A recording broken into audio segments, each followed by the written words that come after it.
Olá! Bom, para quem acompanhou a SUSEP, em outubro do ano passado, publicou a Circular 541, que regula alguns elementos mínimos sobre o seguro de Eno.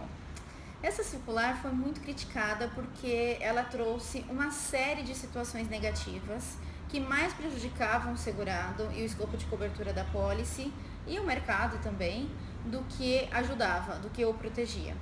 Então, as seguradoras, por meio de associações, elaboraram uma série de pareceres para justificar que aquela circular trazia prejuízo ao mercado e diminuía, restringia a possibilidade de cobertura e até de contratação de um grupo de segurados. E a SUSEP reviu essa situação e agora publicou a circular 553. Só que algumas situações ainda trazem prejuízo para o segurado. A gente vai falar um pouquinho sobre elas. Reclamação. A definição de reclamação, ela é fechada, é um conceito fechado que a gente fala. Ela não fala tal coisa, blá blá blá, tais como. Não, ela define o que é uma reclamação. Então ela fala que é uma denominação genérica dada à notificação judicial ou extrajudicial que comunica a instauração de processo administrativo formal, ação civil ou ação penal contra um segurado. Bom, aqui a gente tem dois problemas. O primeiro deles é que ela cita ação civil ou ação penal. A gente tem ação trabalhista, por exemplo. E ela não fala tais como ação civil ou ação penal. Não, ela fecha o conceito. E o outro problema é que algumas seguradoras reconhecem como reclamação a notificação extrajudicial de terceiro pleiteando uma indenização por um dano causado pelo executivo. E isso aqui não é possível, porque ela fala que é a notificação judicial extrajudicial que comunica a instauração de processo administrativo formal ou ação civil e penal. Então, essa notificação ela está atrelada a um processo administrativo ou a uma ação judicial. Logo, uma notificação de terceiro não é um processo administrativo formal, não é uma ação penal, não é uma ação civil. Então, o segurado vai ter que esperar que essa notificação vire de fato uma ação judicial ou, enfim, um processo administrativo formal para poder caracterizar a reclamação pelos termos da pólice. Então, isso é uma situação que traz prejuízo considerável para o segurado. Fato gerador.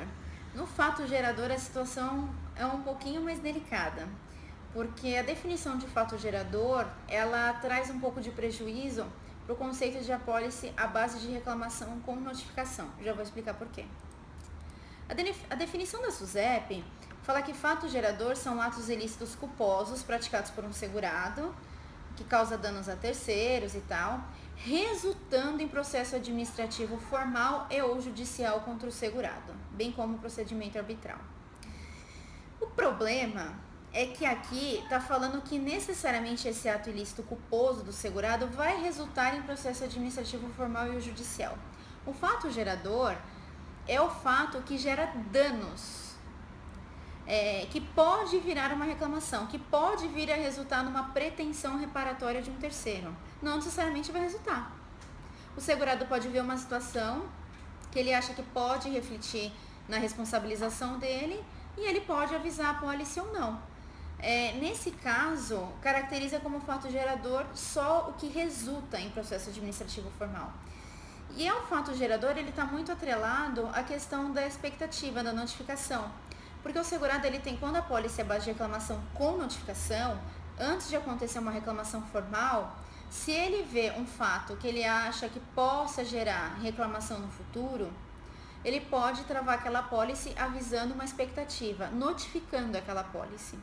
E aí essa definição deixa tudo um pouco confuso, porque o segurado vai notificar com base em quê? A seguradora pode falar, olha, isso aqui não caracteriza nada na pólice. Isso aqui não é fato gerador, isso aqui não é reclamação, eu não reconheço essa notificação. Então, na hora de redigir o termo fato gerador, né, o texto da definição do fato gerador, as seguradoras vão ter de ser um pouco cautelosas e como a SUSEP disse que vai aceitar definições análogas, eu espero que aceite mesmo, porque as seguradoras vão ter que dar uma corrigida, um pequeno acerto, porque aqui deveria trocar o resultando que, por exemplo, que poderá resultar, aí já resolve totalmente o problema. Segurado. E um detalhe que eu esqueci de falar para vocês. Na circular 336, a definição de fato gerador, ela era melhor do que essa da SUSEP, que é da própria SUSEP, a circular 336, que é a circular que trata sobre elementos mínimos que devem constar na pólice à base de reclamação. E ela fala que fato gerador é qualquer acontecimento que produza danos garantido pelo seguro e atribuídos por terceiros pretensamente prejudicados à responsabilidade do segurado. Então, assim, ela escreveu demais e se complicou. Outra definição que essa, na minha opinião, é a que traz maior prejuízo para o segurado. É a definição de segurado e as coberturas de segurado previstas pela SUSEP. Na definição, ela fala que segurado, no item A, é cargo de diretor, administrador ou conselheiro, ou qualquer outro cargo executivo para os quais tenham sido eleitos e ou nomeados, condicionado a que, se legalmente exigido, a eleição e ou nomeação tenha sido ratificada por órgãos competentes. Aqui ela vai meio em linha com a lei das SAs e tal, e ela cita um público específico, né? Os executivos, a diretoria.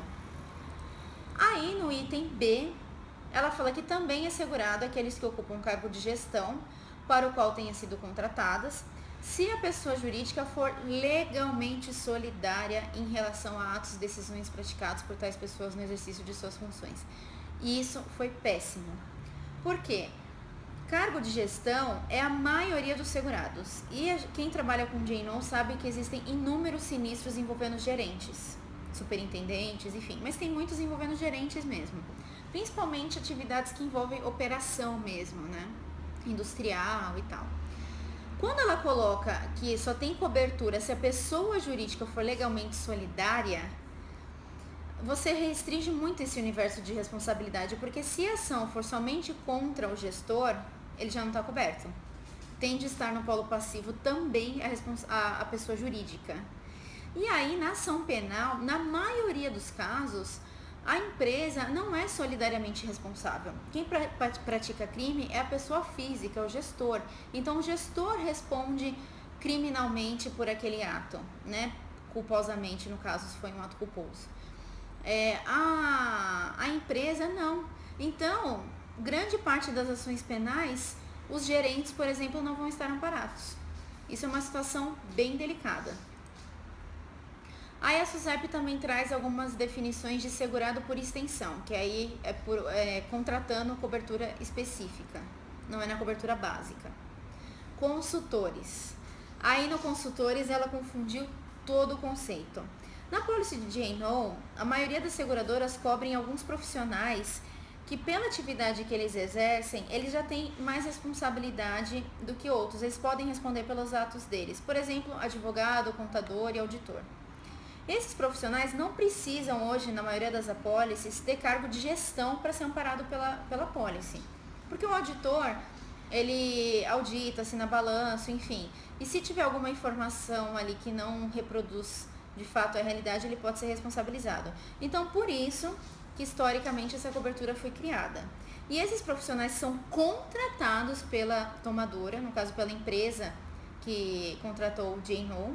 Esses profissionais, que vamos chamar assim, são CLT da empresa, esses estão cobertos, porque esses não teriam como contratar um J&O para a empresa ser a terceira deles. Então, por isso que existe essa possibilidade de cobertura, para eles ficarem resguardados.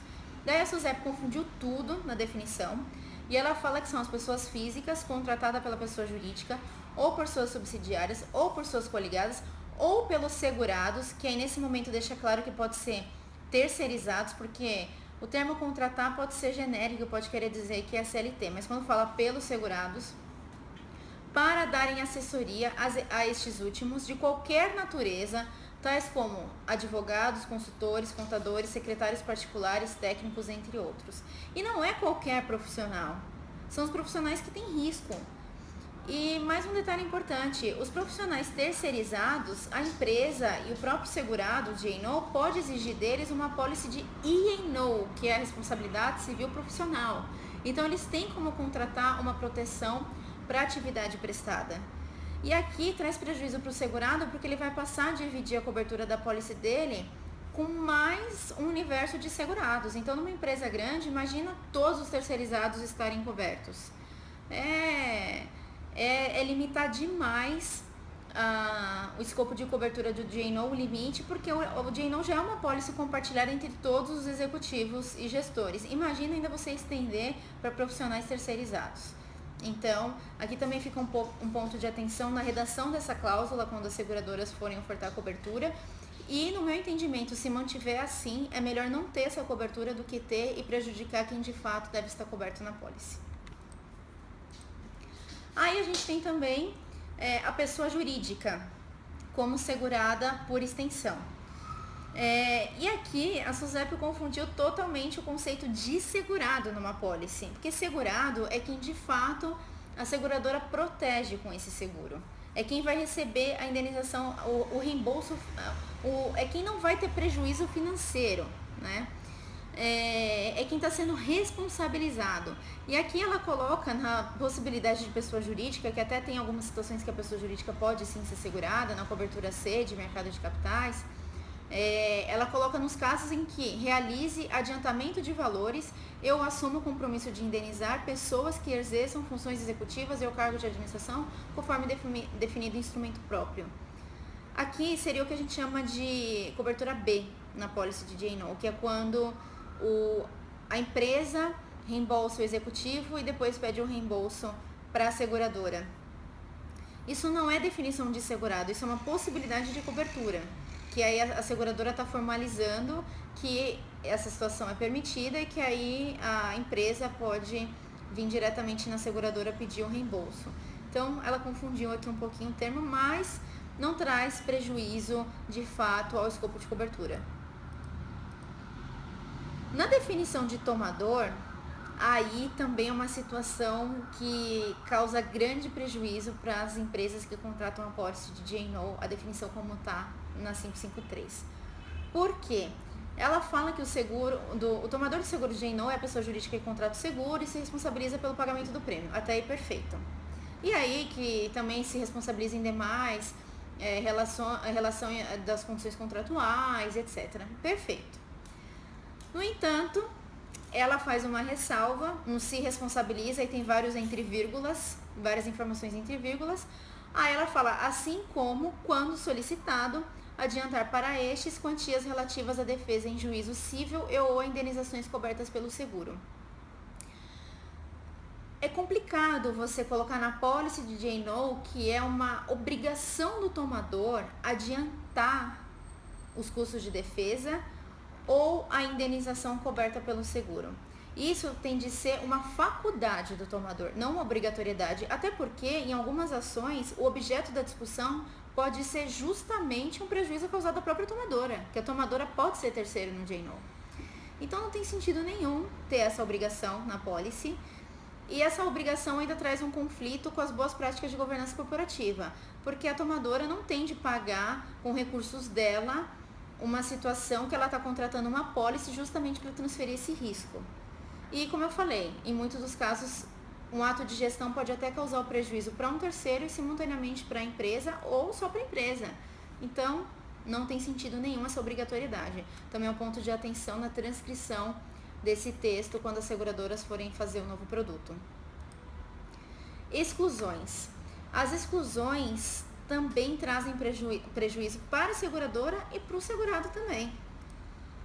Por quê?